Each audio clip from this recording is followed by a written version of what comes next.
High Raghu, কতদূর পৌঁছেছো? আচ্ছা ঠিক আছে, তুমি গেটের কাছে পৌঁছে ফোন করো আমাকে। ওকে, বাই। সোনিয়া, কি শুরু করেছিস তুই? তুই ওকে এখানে কেন ডেকেছিস? তোকে আগের দিন আমি বললাম না যে সোসাইটি থেকে আমাদেরকে নোটিশ দিয়েছে? হ্যাঁ জানি, তাই তো ভিতরে আসতে বলিনি, গেটের কাছে আসতে বলেছি। তাতে কি হলো? কেউ দেখতে পাবে না নাকি? আরে কেউ দেখতে পেলে পাবে, আমার তাতে কিছু যায় আসে না। তুই এত চিন্তা করিস না, চিল কর। ঠিক আছে, তোর কিছু যায় আসে না তো? তাহলে তুই অন্য ঘর দেখে নে।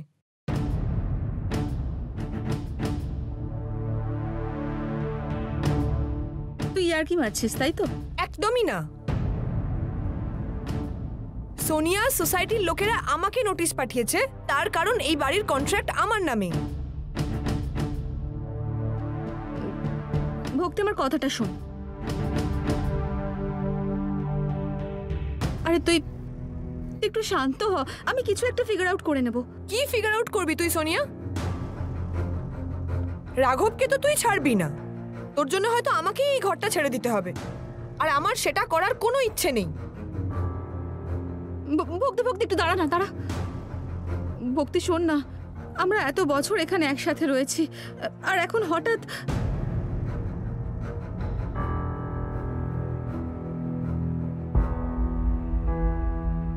আমি এত তাড়াতাড়ি কোথাও বাড়ি পাবো না। কি করব তুই বল? তো তুই একটা কাজ কর না, তোর রাঘবকে বল না তোর জন্য একটা ভালো দেখে বাড়ি খুঁজে দিতে।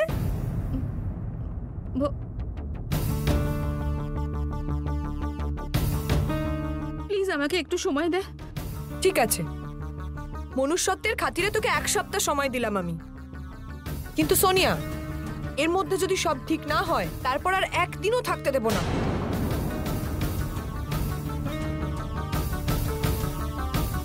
ভক্তি, এরকম করিস না, একবার একটু শোন আমার কথা। না সোনিয়া, এটাই ফাইনাল।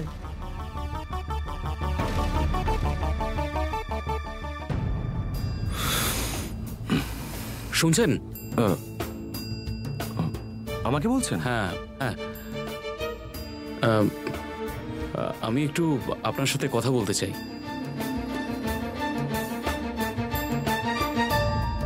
আমি আপনাকে ঠিক চিনলাম না। না, আমি আসলে এই সোসাইটিতেই থাকি। আমার নাম স্বরাজ দত্ত। নমস্কার, আমার নাম শ্যামল, রাধিকার দাদা। হ্যাঁ আমি জানি। আমি একটু আপনার সঙ্গে আপনার বোনের হাজবেন্ডকে নিয়ে কথা বলতে চাই।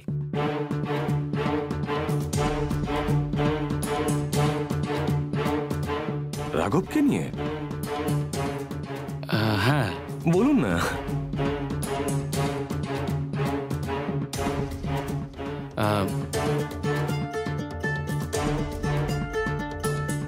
আসলে বিষয়টা হলো মিস্টার রাঘব। ভাগ্যিস তুমি চলে যাওনি, এই যে ওয়ালেটটা বাড়িতেই রেখে এসেছিলে। হে ভগবান, তুমি ওয়ালেট রেখে কি করে চলে যাচ্ছ বলো তো? বাসের পাস, ট্রেনের পাস সব তো ওতেই আছে। এক্ষুনি প্রবলেম হয়ে যেত। আর হ্যাঁ, সন্ধেবেলা কিন্তু আমরা আমাদের বাড়িতে ফিরছি, তুমি আবার এখানে চলে এসো না। হ্যাঁ হ্যাঁ, মনে আছে আমার, কিন্তু চাবি তো আমার কাছে নেই। তুমি সন্ধ্যের মধ্যে বাড়ি পৌঁছে যাবে তো? হ্যাঁ, আমি এখানে থেকে কি করব? আর শোনো, অফিস থেকে ফেরার সময় কিন্তু সুজয়কে স্কুল থেকে নিয়ে ফিরবে। হ্যাঁ? ও হ্যাঁ, তাই তো। তুমি বাড়ি ফেরার আগেই আমি পৌঁছে যাব। ইনিকে? এনাকে আমি ঠিক চিনি না। ইনি বললেন যে আমার সাথে নাকি কিছু কথা বলতে চান। কি বলতে চান? মানে কি বিষয়?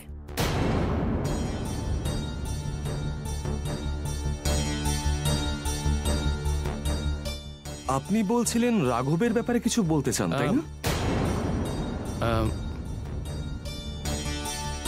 না, সেরকম কোনো বিশেষ কিছু নয়। আপনার হয়তো দেরি হয়ে যাচ্ছে, আমি পরে কথা বলে নেব। অদ্ভুত লোক তো, এক্ষুনি বলছিল কি বলবে, আর এখন না বলেই চলে গেল। আচ্ছা ছাড়ো, তোমার দেরি হচ্ছে তো। আমি এলাম। হ্যাঁ হ্যাঁ, অফিসে পৌঁছে জানিও কিন্তু। আপনি তো কিছুই বললেন না। আরে আমি তো বলতেই যাচ্ছিলাম, কিন্তু ওনার ওয়াইফ এসে গেল, ওনার সামনে কি করে বলতাম? তাতে কি এসে যায়? আরে কিন্তু উনি যদি একবার এটা জেনে যেতেন, তাহলে রাধিকা বৌদিও নিশ্চয়ই জানতে পারতেন। আমরা তো এরকমটা চাইনি, তাই না? আজ না হোক কাল রাধিকা তো সব জানতেই পারবে। না, এরকমটা আমরা করতে পারবো না। রাধিকা বৌদি ভীষণ আঘাত পাবেন। মিস্টার রাঘবকে উনি ভীষণ ভালোবাসেন। উনি এই আঘাত সহ্য করতে পারবেন না। তাহলে আমরা করবোটা কি? ওর দাদা তো এখন আর এখানে এসে থাকবেন না। আমি জানি না, কিন্তু ওনাকে কিছু না বলেই আমাদের এটা করতে হবে। কারণ আমরা এই পৃথিবীতে যাকে সব থেকে বেশি ভালোবাসি তাকে হারানোর দুঃখ যে কি সেটা আমি খুব ভালো করে জানি। ভাঙা মন জোড়া খুব মুশকিল। বেবি, বিগত 10 মিনিট ধরে তুমি কেঁদেই যাচ্ছ। কি হয়েছে? তুমি কিছু বলছোই না আমায়। না মানে তুমি না বললে আমি কি করে বুঝবো? আর আর তুমি আমাকে এখানে কেন ডেকেছো বলো তো? তুমি আজকে অফিসে যেতে চাও না? মুড নেই নাকি? তুমি আমায় না বললে আমি বুঝবো কি করে? তোমাকে বলে কি লাভ? আর তোমাকে বলবোই না কেন? আরে না, ব্যাপারটা সেরকম নয়। তুমি বলো না আমায় কি হয়েছে প্লিজ। আরে আগে শান্ত হও, তুমি কান্নাকাটি বন্ধ করো। এবার তুমি বলো কি হয়েছে। ভক্তি আমাকে বাড়ি ছেড়ে চলে যেতে বলেছে। কি? তুমি বাড়িতে আসো বলে ওই অর্থোডক্স সোসাইটি সবাই বাড়িতে নোটিশ পাঠিয়েছে। ওতে লেখা আছে তোমাকে যেন আসতে বারণ করা হয়, আর তা না হলে আমাকে বাড়ি ছেড়ে চলে যেতে হবে। আরে এসবে কোনো মানে হয়? আমি কথা বলছি ভক্তির সঙ্গে, আর আমরা সোসাইটির বাকি মেম্বারদের সাথেও কথা বলবো। তাতে কোনো লাভ হবে না। আরে তাহলে আমরা করবোটা কি? সেটাও আমি বলে দেবো যে আমরা কি করব? তার থেকে ভালো তোমায় কিছু করতেই হবে না। আমি এই বাড়ি ছেড়ে আমার বাড়ি ফিরে যাব। আচ্ছা আচ্ছা আচ্ছা, তুমি কান্নাকাটি বন্ধ করো। এরকম বলছো কেন? না না, একদম ঠিক আছে। তোমার তো আর কোনো ক্ষতি হচ্ছে না। তুমি একটা বড় কোম্পানিতে রয়েছো, তুমি সেখানকার ম্যানেজার, তোমার বউ আছে, বাচ্চা আছে, নিজের বাড়ি রয়েছে। তুমি কেন সব ছেড়ে দেবে আমার জন্য? আরে এই ছাড়ো তো। আমার জানা আছে তুমি তোমার বাবাকে ভয় পাও। বারবার এক কথা বলার দরকার নেই। সোনিয়া, আমার সিচুয়েশনটা বোঝার চেষ্টা করো অ্যাটলিস্ট। আরে রঘু, আমার সিচুয়েশনটা কে বুঝছে বলো তো? এক সপ্তাহের মধ্যে আমি পথে এসে বসবো, কিন্তু তাতে তোমার আর কি যায় আসে? তুমি তো তোমার বাবাকে এত ভয় পাও যে কোনো সিদ্ধান্তই নিতে পারো না। আমি কত কি স্বপ্ন দেখেছিলাম তোমার সঙ্গে থাকার, যে আমরা একসঙ্গে থাকবো এক বাড়িতে। রোজ সকালে তোমার মুখ দেখে ঘুম থেকে উঠবো, রাতে তোমাকে জড়িয়ে ধরে ঘুমাবো, দুজনে মিলে দারুণ এনজয় করব। কিন্তু না, তুমি সব কিচ্ছু চাও না। আরে এরকম ব্যাপার নয়, আমিও এই সব কিছু চাই। কিন্তু আমি সেটা দেখতে পাই না রঘু। তুমি আজ অব্দি আমাকে কখনো বলোনি যে চলো আমার বাড়িতে আমার সঙ্গে আমার বউকে তাড়িয়ে দেবো, আর আমি জানি কখনো বলবেও না। আরে কিন্তু এটা আমি কি করে করতে পারি? কেন কেন করতে পারো না? বউকে ভয় পাও বলে? এক মিনিট, তুমি আমার কথাটা বুঝতে পারছো না। ওকে, আমি যা বোঝার সেটা বুঝে গেছি। আমাদের পথ চলা এই পর্যন্তই ছিল। আমি একটা কাজ করি, আমি ফিরে যাই মা বাবার কাছে, আর চাকরিটাও ছেড়ে দেবো। আরে তুমি এক্স্যাক্টলি কি চাইছো? আমি কি করব বলো? হ্যাঁ, বউকে ছেড়ে দেবো, ডিভোর্স দিয়ে দেবো? এত কিছুর পরে এটাও আমাকে বলে দিতে হচ্ছে, এটাই প্রবলেম। এটা তো তোমার বোঝার কথা। নিজে ভেবে দেখো।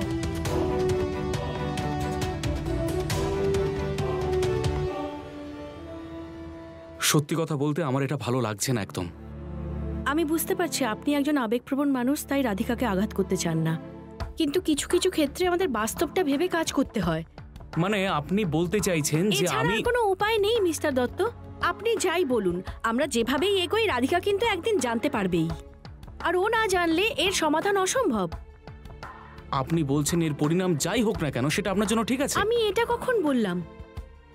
কাউকে কোনো সমস্যা থেকে বাঁচাতে গেলে সেই সমস্যা সম্পর্কে জানানো তো দরকার। রাঘব যা যা করে বেড়াচ্ছে তার শাস্তি একদিন ওকে পেতেই হবে। রাধিকার যে রাঘবের ওপর অপার বিশ্বাস, সেটাকে রাঘব কোনো রকম গুরুত্ব দেয় না। যখন রাধিকা পুরোপুরি ছেড়ে চলে যাবে না, তখন রাঘব বুঝতে পারবে। আমি এটা বুঝতে পারছি না যে আমরা রাধিকা বৌদির সংসার জোড়া লাগাতে চাইছি না ভাঙতে চাইছি। মিথ্যের ওপর ভিত্তি করে কোন সম্পর্ক টিকে থাকে? এমনিতেও রাধিকাই এই সম্পর্কটাকে ধরে রেখেছে। রাঘব এই সম্পর্কটার কোনো ধার ধারে না। রেবতী,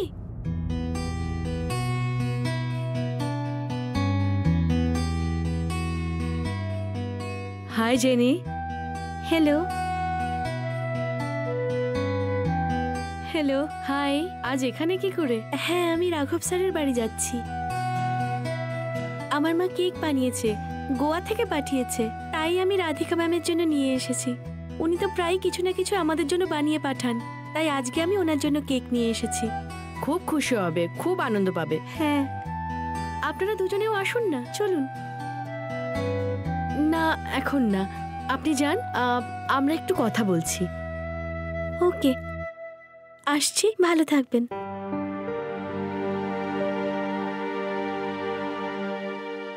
উনি মিস্টার রাঘবের অফিসে কাজ করেন না? হ্যাঁ। তার মানে ইনি সোনিয়ার ব্যাপারে ভালো করেই জানেন। আমার মনে হয় উনি জানেন, কারণ আমি যখন রাঘবের অফিসে গেছিলাম উনি কিছু একটা বলছিলেন, এই যেমন রাঘব স্যারের স্ত্রী কি ভালো আর আমাদের এই সোনিয়া, এরম একটা কিছু। মানে ওনার রাধিকা বৌদির জন্য একটা সফট কর্নার আছে। আচ্ছা, আমরা যদি এরকম করি, আমরা যদি ওনার সাহায্য নিই,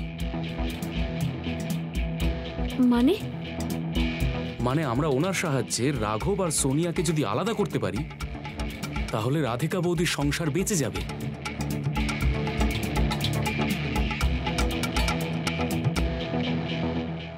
আচ্ছা, এবার এলাম। বৌদি, তোমরা সবাই যদি আরো কটা দিন থেকে যেতে তাহলে কি ভালো হতো বলো তো? আরে সেটা হয় নাকি? এতদিন আমাদের বাড়িটা যে বন্ধ পড়ে আছে, তুমি জানো চোরের উপদ্রব আজকাল কত বেড়েছে। আজ আমাদের যেতেই হবে। আর দাদা?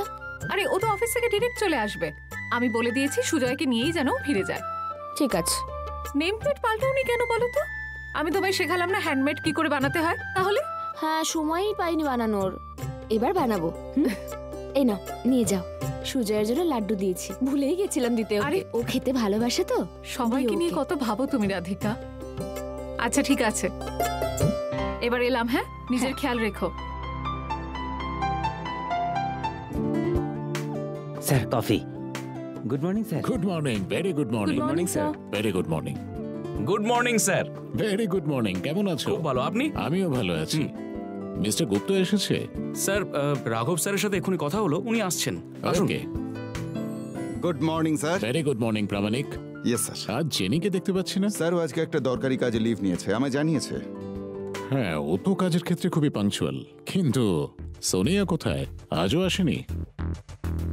ঠিক আছে, আজ আমি একটা ডিসিশন নেব। স্যার স্যার স্যার, কিন্তু আমি ওর ব্যাপারে কিচ্ছু শুনতে চাই না। তুমি জানো ওর জন্য কোম্পানির কত বড় লোকসান হয়েছে? কি? আরে ও তো ক্লায়েন্টের সাথে কি করে কথা বলতে হয় তাও জানে না। ওর জন্য আমাদের কোম্পানির অনেক বড় ডিল হাত থেকে বেরিয়ে গেছে। স্যার, এই জন্যই ওর নামে আমি বহুবার আপনার কাছে কমপ্লেন করেছি। ইয়েস মিস্টার প্রামাণিক, আজ আমাকে একটা ডিসিশন নিতেই হবে।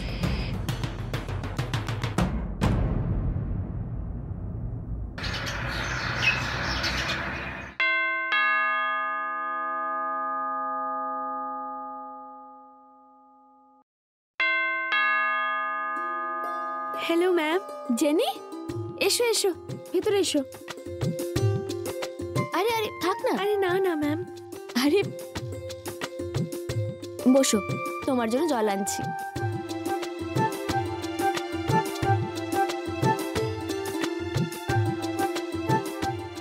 নাও।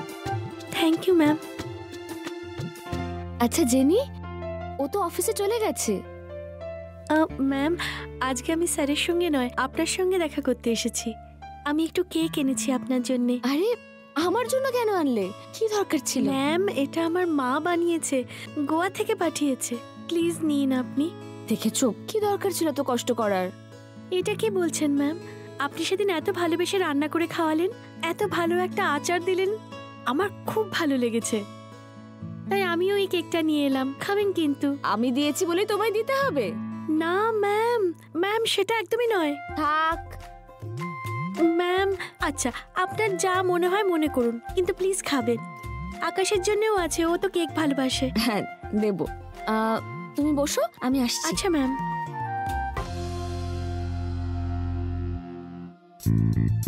জেনি, আপনি? রাধিকা কোথায় আছে? আমার আপনার সঙ্গে কথা আছে। বলুন না। এখানে না, আমরা না নিচে গিয়ে কথা বলি। কোনো সিরিয়াস ব্যাপার? সেরকমই। রেবতী, তুমি তুমি কখন এলে? এক্ষুনি এলাম। আসলে আজকে আমি অফিস যাচ্ছি না, বাড়িতেই কাজ করব স্ক্রিপ্টের। ভাবলাম একটু দেখা করে যাই। বেশ। জেনি, এই নাও আমার হাতে বানানো মশলা, এটা খুব ঝাল কিন্তু। শোনো, রান্না করার সময় একদম অল্প দেবে, না হলে খেতে পারবে না। তোমার তো অভ্যেস নেই ঝাল খাওয়ার। আর সবটা নিজে খেতে যেও না, কিছুটা তোমার জন্য রেখে বাকিটা মাকে পাঠিয়ে দিও, কেমন? ম্যাম, আপনি আবার এসব কেন দিচ্ছেন আমাকে? না না, এরকম করো না, খেয়েই দেখো না। Thank you ma'am. Thank you? হ্যাঁ, বারে বাহ, আবার থ্যাংক ইউ বলছো? এই যে তুমি আমাকে কেক দিলে, আমি কি তোমাকে থ্যাংক ইউ বলেছি? বলিনি তো। তাহলে আমায় থ্যাংক ইউ বলছো কেন? আচ্ছা ম্যাম, সরি। আচ্ছা, আমি আজকে আসি। চলে যাবে মানেটা কি? আজ না খাইয়ে ছাড়বই না তোমাকে। আগের বার না খেয়ে চলে গেছিলে, আজ আমি কোনো কথা শুনবো না। ম্যাম, আজকে না ম্যাম, আমি পরের বার ফোন করে চলে আসবো, খেয়ে যাব একদম। ফোন করে বলে দেবো কি খাবো, কিন্তু আজকে নয়। ঠিক আছে, তাহলে চা খেয়ে যাও, আমি বানিয়ে আনছি। ম্যাম, আজকে হবে না, আমার না অনেক কাজ আছে অফিসে। আমি সত্যি কল করে আসবো। ঠিক আছে, এসো। Okay ma'am.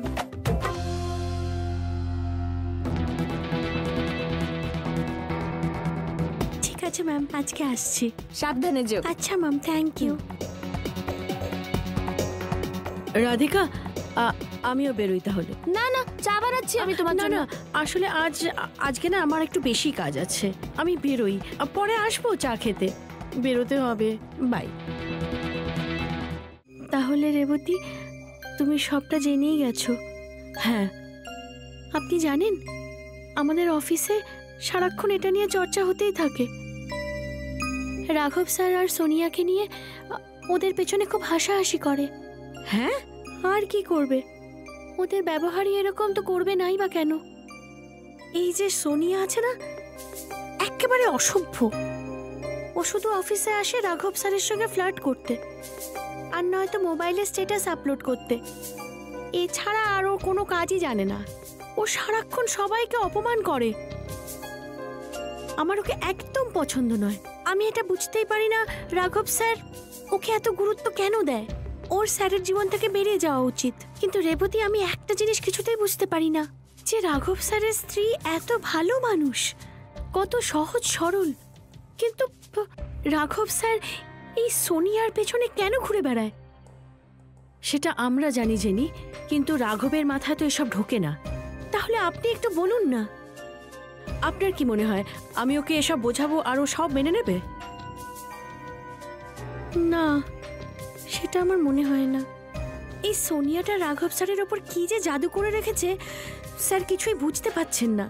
অনন্ত স্যার কতবার কতভাবে ওনাকে বোঝানোর চেষ্টা করেন, কিন্তু রাঘব স্যারের মাথায় কিচ্ছু ঢোকে না। আপনি জানেন রেবতী, যদি রাঘব স্যার না থাকতেন, সোনিয়া কিছুতেই ওই অফিসে থাকতে পারতো না। ওকে অনেকদিন আগেই বের করে দেওয়া হতো। কিন্তু শুধু অফিস থেকে বের করলেই তো সমস্যার সমাধান হবে না, ওকে রাঘবের জীবন থেকে বের করে দিতে হবে। সেটা তো শুধু রাধিকা ম্যামই করতে পারবে। আপনি প্লিজ ওনাকে বলুন। ও আমাকে বিশ্বাসই করে না। ও ভাবে আমি এমনি এমনি ওর স্বামীর বিরুদ্ধে এতগুলো কথা বলি। রাধিকা ভাবে ও খুবই ভালো মানুষ। এটা তো খুব বড় সমস্যা তাহলে। সেটাই তো। এই আমরা একটা জিনিস করতে পারি, আপনি না একটা চিঠি লিখে এটা কুরিয়ার করে দিন। কিন্তু আমি কি করে লিখবো? মানে ও আমার হাতের লেখা চিনে ফেলবে। তাহলে আপনি ওটা অন্য কাউকে দিয়ে টাইপ করিয়ে অন্য নামে ওনাকে পাঠিয়ে দিন। ওই যাকে বলে না আপনার ওই শুভাকাঙ্ক্ষী অমুক তমুক, এইসব। আইডিয়াটা খারাপ নয়, ধন্যবাদ জেনি, আমি এটাই করব। এটা যেন কাজে দেয়। রাধিকা ম্যাম ভালো থাকুক, আমরা তো এটাই চাই। Good morning. Morning sir. আরে আজ অফিসের সবাই কোথায় গেল? সবাই একসঙ্গে ছুটি নিয়েছে নাকি? ম্যাডাম, ছুটি তো আপনার হতে চলেছে ম্যাডাম। রামু, এটা তুমি কি বলছো? সরি স্যার, আমি বুঝিয়ে বলছি। কর্মকার স্যার অফিসে এসেছেন। ম্যাডামের ওপর কিন্তু মারাত্মক রেগে আছেন উনি।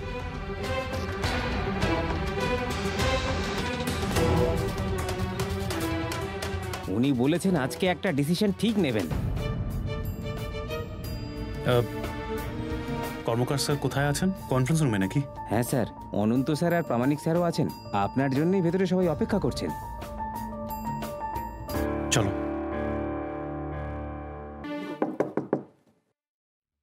মে আই কাম ইন স্যার? আসুন আসুন মিস্টার গুপ্তা, আসুন। স্যার, হ্যাঁ মিস সোনিয়া আসুন, আপনিও আসুন। আপনারা দুজন একসঙ্গে? হ্যাঁ স্যার, আসলে আমার একটা মিটিং ছিল আর সেই জন্যই আমার একটু লেট হলো, আর আসার পথে মিস সোনিয়াকে দেখলাম তো। আর আপনি ওকে লিফট দিয়ে দিলেন? হ্যাঁ। গুড। মিস সোনিয়া, মিস্টার গুপ্ত তো মিটিং এর জন্য লেট হয়েছেন, কিন্তু আপনি লেট করলেন কেন? স্যার আমার শরীরটা খারাপ ছিল তাই ডাক্তারের কাছে গেছিলাম। ও হো হো হো। আপনি আজকের কারণটা তো জানালেন, কিন্তু পরশু 10 তারিখে, 5 তারিখে, তার আগে 4 দিন, 3 দিন, 2 দিন, আগের মাসে পুরো 15 দিন, আর তার আগের মাসে পুরো 18 দিন আপনি অফিসে আসেননি। যদি এতদিন ধরে আপনার শরীর খারাপ থাকে আর আপনাকে ডাক্তারের কাছে যেতে হয়, তাহলে তো আপনার হসপিটালে থাকা উচিত মিস সোনিয়া, অফিসে নয়।